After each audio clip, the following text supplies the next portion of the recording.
د خپو دردونه یا د جسم په نورو کمو حصو باندې چې اچانک دردونه راځي، تکلیف راځي، د دینه د نجات دپاره، د دینه د خلاصي دپاره او د دغه مرض ختمېدو دپاره د رسول الله صلی الله علیه وسلم ښودلی شوی یو ډیر اسان او مختصر عمل.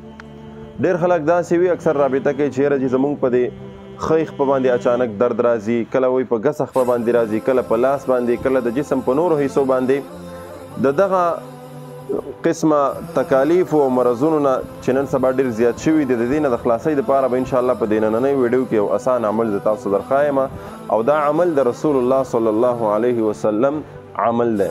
نو ویډیو مکمل وګورئ او دغه عمل چې دی دا زده کوئ او دا ځان ته پخپله کوئ، نو انشاءالله العظیم د دغه قسمه تکالیفونه به تاسو په امن کې.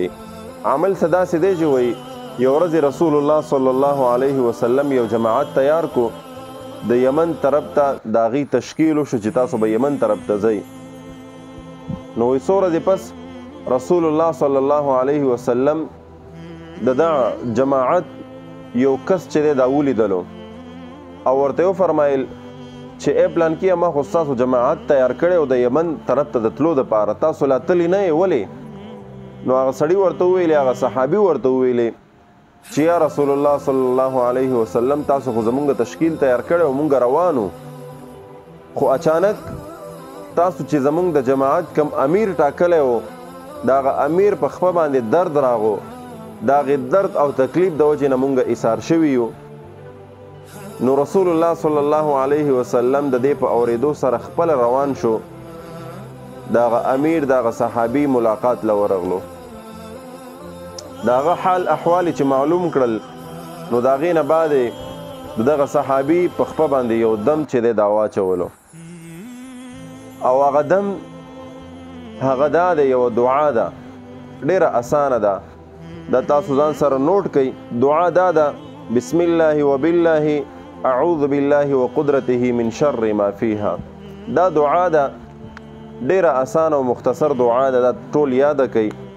د دې دعا د ویلو طریقه دا ده، په دې باندې د دم طریقه دا ده چې کله ستاسو د جسم په کومه حصه باندې درد تکلیف راشي نو هغه که لاس یې که خپه یې که هره حصه یې خاص کوئ به نه چې خامخا دا د خپې دپاره دی، نه چې کومه حصه باندې درد تکلیف راغو په هغه حصه باندې تاسو دا دم کولی شئ.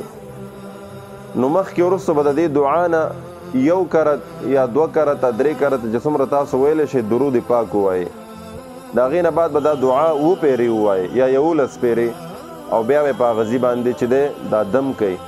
نو انشاءالله العظیم الله رب العزت به درته شفا درکړي، ځکه په دې دم سره د هغه صحابي د خپې درد په هماغه وخت سره چې دی دا ختم شو، ښه شو، الله رب العزت ورته شفا ورکړه. نو دا دم د الله رسول صلی الله علیه وسلم په هغه صحابي باندې چوف کړو، خو دا د امت دپاره هم دی.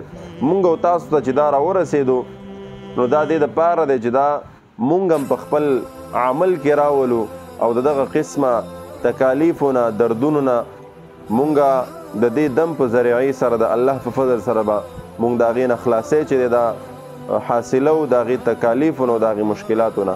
نو امید ده انشاءالله چې دغه دم دعا به تاسو زده کړې وي. یو ځل یې درته په اخره کې بیا وایم بسم الله وبالله اعوذ بالله وقدرته من شر ما فيها. دا ځان سره نوٹ کړئ، دا یاده کړئ او دا دعا په خپل عمل کې راولئ. انشاءالله العظیم د دغسې تکالیفو نه به تاسو هم په امن کې شئ. الله رب العزت ته په موږ ته د عمل کولو توفیق را نصیب کړي. کوشش وکړئ دغه دعا دغه ویډیو پیغام د نورو ملګرو سره هم شریک کړئ. السلام علیکم ورحمة الله.